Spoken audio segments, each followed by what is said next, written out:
Welcome to Heroes Have Heroes, Patsy Palmer. I'd love to ask you, what was it like growing up in that, what I guess was quite a close-knit community in Bethnal Green in the 70s and the 80s? I grew up in Bethnal Green near Columbia Road, which is a flower market now, which is beautiful, obviously, now. Then it was almost like quite Victorian in a way still. You can't believe it, can you, when you look back to the 70s and you're like, was I alive in that time? Like, none of the shops were really open. It was very dark. Everywhere you walked, it was like really sketchy. You know, we never had phones. We were allowed out at a really young age. We were out till late.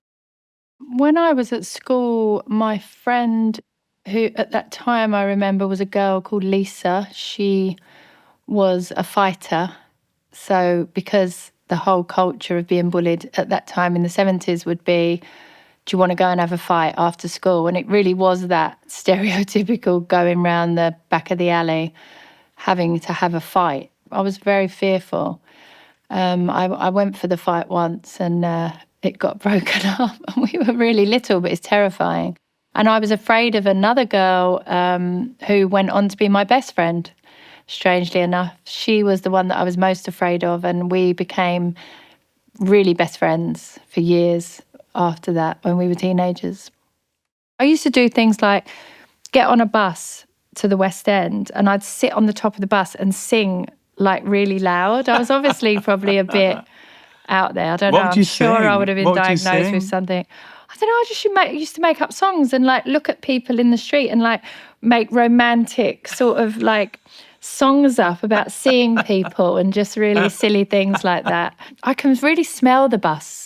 You know, that smell of like those seats that were like velvety seats and they'd always be a bit ripped. And, you know, there were bus conductors then and all those little things were so exciting for us. And I think what we had to do then, which the kids don't have to do now, is we had to wait to get the reward of any little thing, didn't we? And that's, I think, what is so magical for me about growing up. We had to wait, and if we got something really special out of the end of that, it felt even more special in a way. A real safe environment. Did you find that? It was like almost comforting. Even though it wasn't safe, thinking about it really, but you felt that. I don't know. It's funny looking back now. I had friends of all different ages. I also had friends that were a lot older, and then I saw some like other things that you shouldn't be seeing and people getting into things that they shouldn't be doing. So I think that we had a real mixture of where we grew up of like happiness and then sadness and, you know, but it was all in one small sort of place. Yeah. But there's some real characters around. Yeah, real characters. You always knew the people in the shops. You knew that I worked in a butcher's when I was like 11 because I was desperate for a job. I used to ask in every shop, can I have a job, can I have a job, can I have a job? On the stalls, I just wanted to make money so desperately at that age, just from a really young age. And he had me in the back of the butcher's making sausages, which was like, but I can remember the smell of the butcher's, the sawdust on the floor. He was a really nice man, luckily.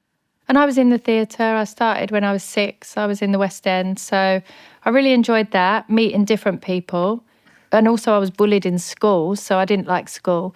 So getting out of that environment and going into the theatre where everyone was singing and dancing and it was magic.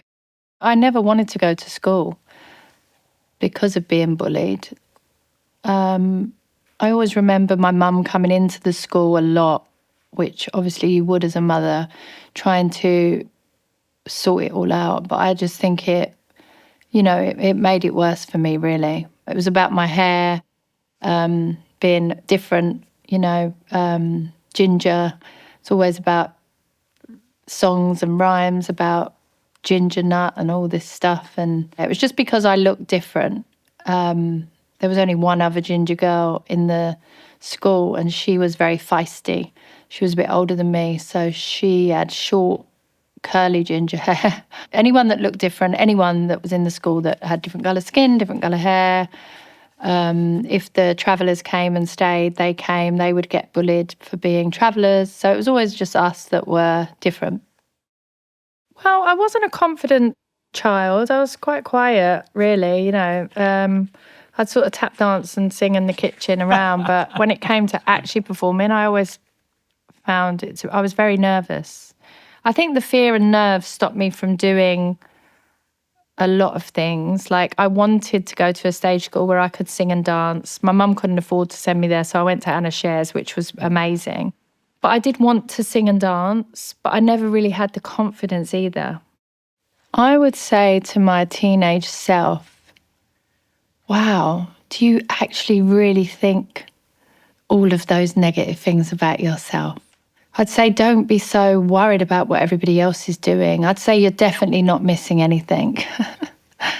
I'd say understand that just because you come from a working class background, don't be defined by other people's ideas of what you can and can't do. I just ended up in there completely by accident. So my mum looked at a newspaper clipping for an audition and took my brother there. He was 10. He wanted to act. And she took me with them. I was 6. And then they said all the mums have to go out for the casting.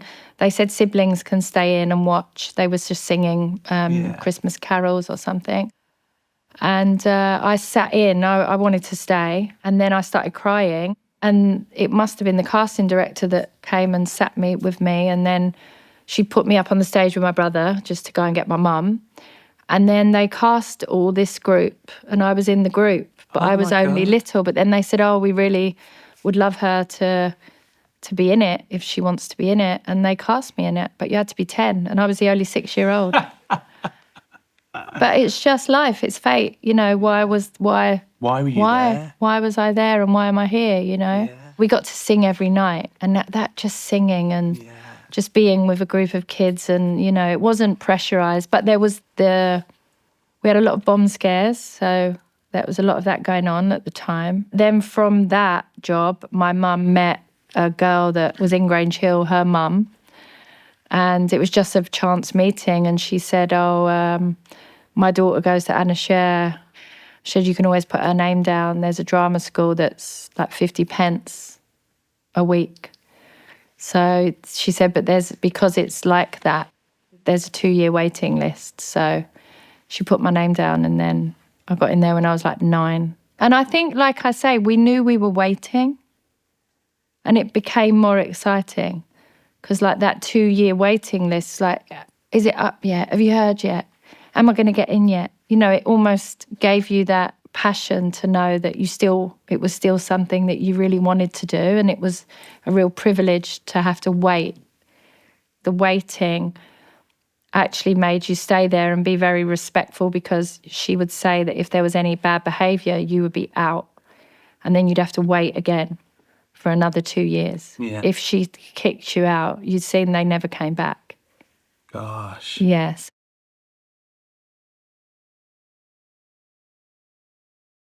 When I was asked who's my hero, she's the first person that sprung to mind. She was a teacher, and I don't think we really appreciate when we're growing up how important teachers are. She gave me and many others an opportunity as working class children to really understand that we could do something with our lives. She was a working class hero, you know, of just giving people. She saw something, obviously. She must have been a bit magic, and she must have seen something that said, I can do this and I can be the one to do this for these children. She must have had some kind of magic about her that made her believe and know that she could structure some kind of school. She taught me about routine, which I really needed in my life because I have a very creative mind. She taught me about respect. She opened our minds about culture, different cultures, that you can be many different things as a person. But, you know, she was very spiritual. She was a bit of a hippie. She played us really good music. She just gave us an opportunity that we would never have. I don't think I'd be sitting here today if it wasn't for her, but I can only attribute my career to her because she really gave children like me a chance to do something that I would never have ever probably been able to do. People just didn't do it where I came from. I remember actually the audition. It was in Anna Shears. So when you went to the classes, what would happen is they'd have... so when you walked in there, it's an old church. So up on the wall, there'd be all like black and white pictures. You'd have like Gillian Talforth up there, and you'd think they were older, but they were obviously very young. Yeah. And then you'd have a bit of paper on the wall, and written down would be what the audition is for the day. And then casting directors would come in and just watch the classes, or actors. So I remember this day I saw EastEnders, and I was like, oh, who's going to be cast? But I wasn't in the audition. Right. I was 21. And it was for a 16-year-old character, but I looked very young. Me and my friend were just not really paying attention. I mean, bearing in mind, I'd been there since I was 9 years old every week, you know. So we're chatting, and this day we're laughing, and, you know, Anna would get, if there was something going on, like a big casting, she'd get really annoyed. She'd be like, you know, she had this thing, she'd make that noise, like, and you'd be sort of like, oh, all right, like, you know, sorry. And then I remember Tony McCall, who actually created the Jackson family, and he was one of the big producers there, in the chairs at the back. It's like a wooden sort of platform, boxes and chairs. And I remember him saying, she told me off. And then he said, I'd like to actually see her. Like, so then Anna was like, oh, darling, she's wonderful, wonderful. So she had this brilliant way of like, she'd tell you off 1 minute, and then he said, I'd like to see her, and then you're like the star pupil. But we all used to be like, we know what she's like. So then I stood up, and it was all improvisation there. So they would have a box and a head. So she'd give you a line, and you'd talk to the box and the head. And it would have been something like, what time do you call this? You know, that was like what it was. She'd give you one line, and then you'd have to act to this fake person, the box. So, and then I got the role. And I had my son then. I was a single mum. And I remember thinking, I can't tell them that I have a child because I'll never get this job. And I just thought, I need to get this car because it's good. I need to get this green Ford Fiesta because it's got 4 doors and I won't have to put the baby seat. It's really annoying that I have to keep putting the baby seat. So I just need to get this job so that I can get this car. So I got the job. I didn't tell them. And then the rest was history, really. Yeah, so it's so funny how you think, and you're still so innocent, aren't you? And that's like the dream, is to just make your life just that little bit more comfortable.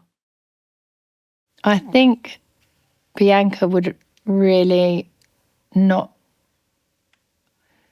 She probably wouldn't really like someone like me. I think she'd find me quite annoying.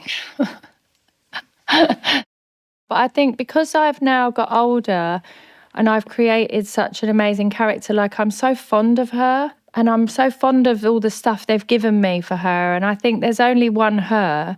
And I think, wow, I've created that. Like, I know they created the name and, it was a 16-year-old girl they wanted at the time. But I think for being there back and forth for years and having all the relationships, I've sort of created her. I definitely have created things that are her that are definitely not me.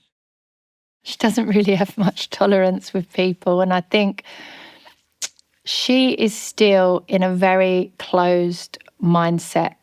I think she would just think, oh, who she thinks she is. I think she's an interesting woman. People just think she's this screaming woman, but she's actually not. She's she's a fighter. She's a good human. She means well, she's a survivor. And I think as I've got older, I've definitely grown more fond of her as a character than worrying about what the job means to me, in a sense.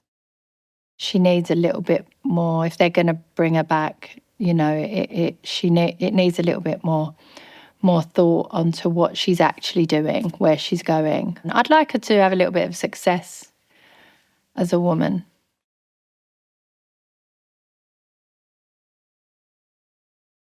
Within my household, I didn't really see much arguing. It wasn't like it was like that. It was just something that obviously happened between them. And, obviously with any breakup for a kid, it's very sad. But I think that you don't really think about it until you get a lot older. And I still saw my dad and, he'd pick me up from the drama school and, for a lot of years it was all right. But then now as you get older, you look back and you think, oh my God, that must have been so sad. She worked a lot. She was very protective, like super protective. I was obviously very young, 18, very young 18, like really not well equipped to have a baby. But, with the help of my mum, it was great and it turned out great. But actually, having a child, it's very strange that they don't give people the jobs, because it really makes you a lot more determined, because you have something that you're doing everything for. It's not about being famous, even though all that stuff came along with it and it was super exciting. But it was never about that. For me, it went from like needing that car, because I had my own flat from like 18, and there were so many things that happened, and it was always about, what do I need to give my son a good life? Don't let that make you so fearful and think that you can't go on and do things. I just don't believe the lie that because you're from a certain background and people put you in certain boxes that you have to stay in them. It's not real. It's other people's perception of what we should be doing in a society.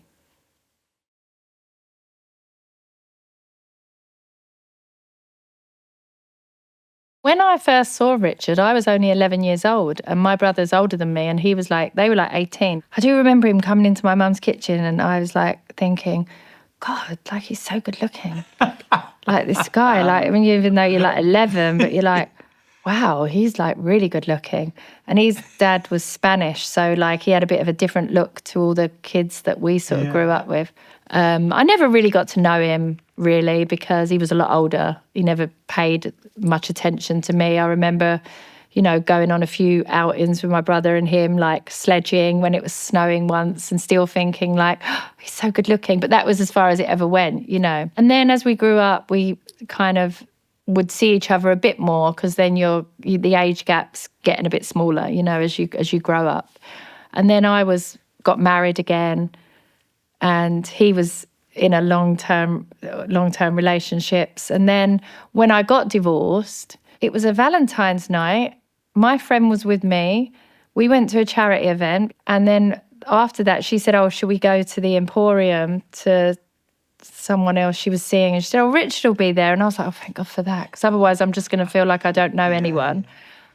And literally that was it. It was a bit like the moment I just said about how I was put on that stage.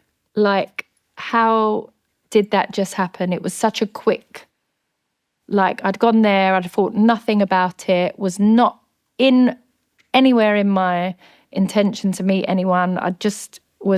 We got a divorce, so I didn't want to meet anyone. I was sort of like, just wanted to be on my own. It's always the way, isn't it? And we got together that night, and we've never left each other's side since.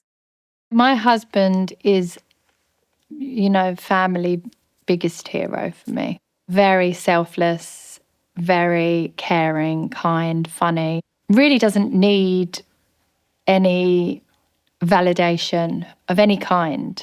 Really genuinely just happy with himself and his life. I just find that those simple qualities of people fascinating, because I've always strived to want to do a lot of things. We've had like an amazing 26 years together, getting to know each other. We're best friends, We've had 3 more children since. And I'd like to say that I've had a very successful marriage. We still are having a very successful marriage. I like that. That's my biggest success. That's what I want, really. If someone says, what does success mean to you? I'd say, because of coming from divorced parents, having that stability and hanging on to that is important to me. He's always respected that I've still had somewhat of a passion to do all of my own things, and his passion is very much present as well. And being at home. B doesn't ever get bored of all of that stuff. And being a creative, you know, people like me, we are always looking to do different things. Finding that balance with someone that he's so humble. I just love him. For some people, it doesn't matter. It doesn't mean anything to them having that family unit. And it shouldn't, because if somebody doesn't want to be married, they shouldn't have to be married. Everyone's life should be what their thing is. But I do feel that for me is success because of, obviously, my personal experience that we were just talking about, that broken home. But I always wanted to know, what would that have felt like? And I can see that through my kids. I'll get upset now.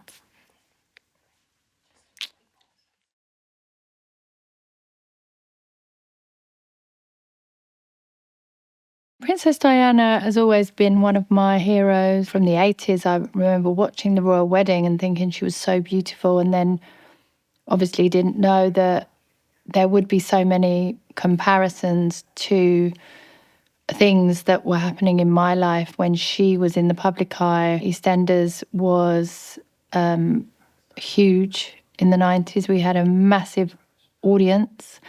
We were all being chased around by the paparazzi continually. And I felt that she really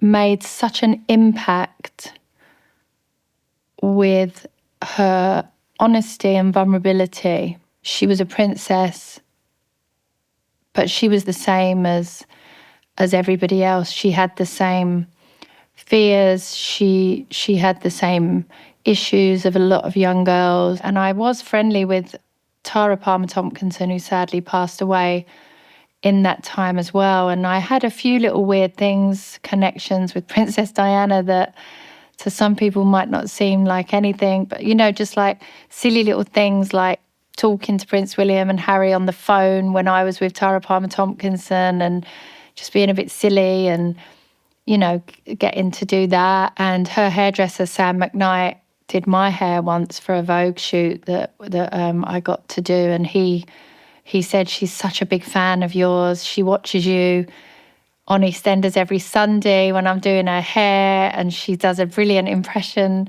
of you. And it's just like, you know, she was such a hero of mine. And I was kind of blown away. I was like, wow, really?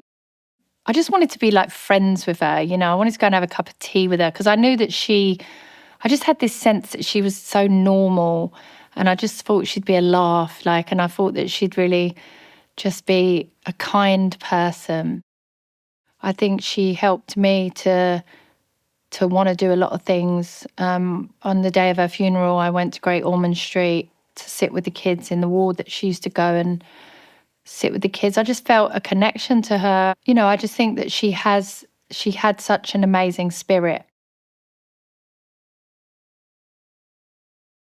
Richard's sister, she had an experience which was terrible that broke her family up.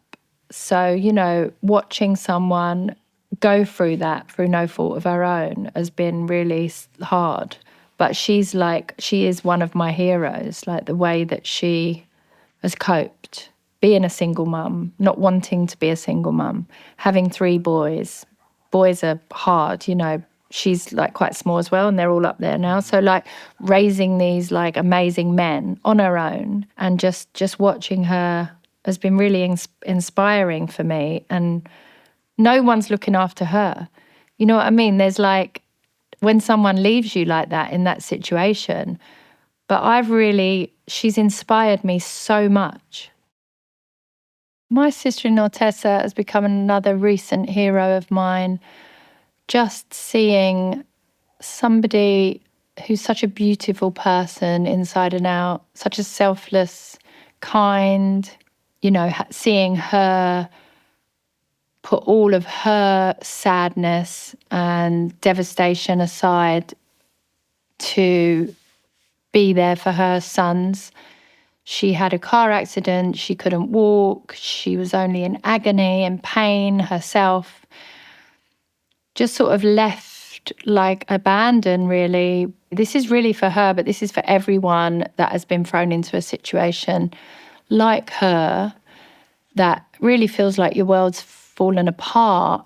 There's so many people going through this in the world, such struggles with families, with marriages, with children, the real stuff, the real stuff that really matters. It's not about being on telly. It's not about this career. It's not like a Princess Diana hero, but it's just like, there are so many people every single day that are struggling with the normal, everyday things that can really make you tired, can really get you down. She's definitely is a massive hero of all of us in the family for the way she's handled things and the way she's got through it and how her kids are just such beautiful human beings. There are so many heroes in our lives that we should acknowledge of what they're doing, but they're not going to get a Pride of Britain award, let's face it. You know what I mean? It's like we don't acknowledge how many people in life are struggling and just little things that you just don't really take no notice of. They're the sort of people that I really admire. Yes, you've chosen the quotation, "I get to," which sums up your attitude to life, Patsy. Can you tell us a bit more about it and, in fact, why you chose that? I heard it a little while ago, actually, and I probably heard it on Instagram because I'm an Instagram person. Yeah. I get a lot of stuff from there. I'm lucky. Obviously, my algorithm is just tons of stuff like this all the time. And I just heard it, and it just kind of covered everything for me, because I think that we all can wake up in the morning and we'll think about what we've got to do. I've got to do this. I've got to do that. Oh, I've got to take the kids to school. I've got to pick them up.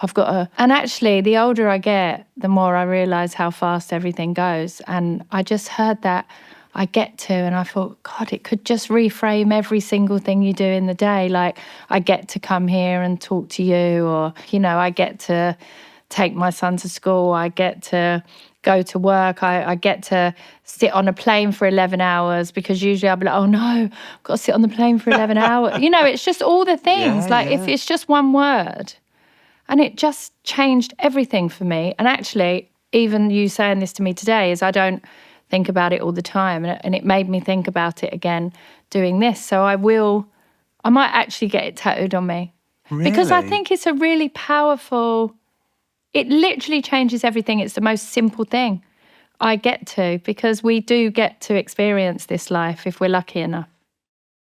I'm just glad that I decided to move into a place where there was sunshine all the time, and I love being by the beach. And this has started for me when I moved to Brighton. So it wasn't like I moved countries. I knew I needed to be by the sea. I always known that since I was a kid. I'd go on holidays and I'd always want to stay wherever I was if it was by the sea. So I know that I've got a connection with needing those negative ions that the ocean gives people. It's a scientific fact. Especially for women, it's really important to be by water. So I think I've always been connected to that.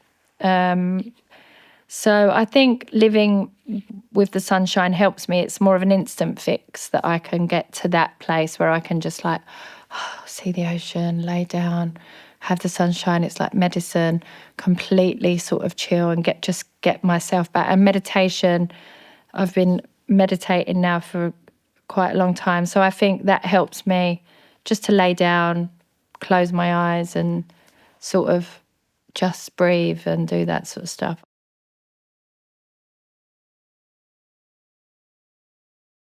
David Lynch is a new hero, very recent hero actually of mine, and just embodies somebody that practiced meditation, transcendental meditation. I was very young when Twin Peaks was out, but it was a bit weird. I don't really understand it really, but now what I understand from him is that he really just thought outside the box, and he really just brought to life creations that he had made in his brain. And I love the way he talks about the light that he loves in Los Angeles. He loves the light. I love the light there as well. And I just love the way he speaks about things.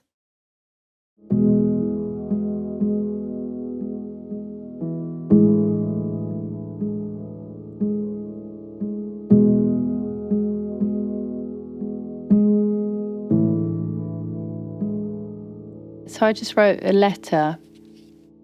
She did pass away last year, and I do feel like I owe a lot to her. Hope it will come out all right, because I've literally scribbled it down. But I do prefer to do that. Dearest Anna,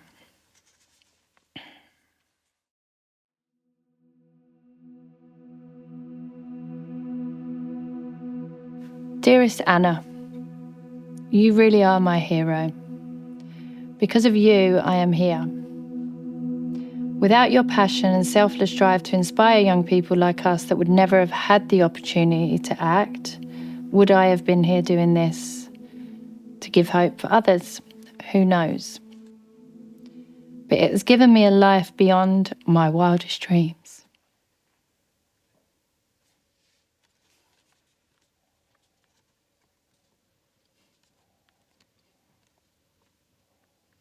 That has transcended to others in ways I could have only have dreamed of.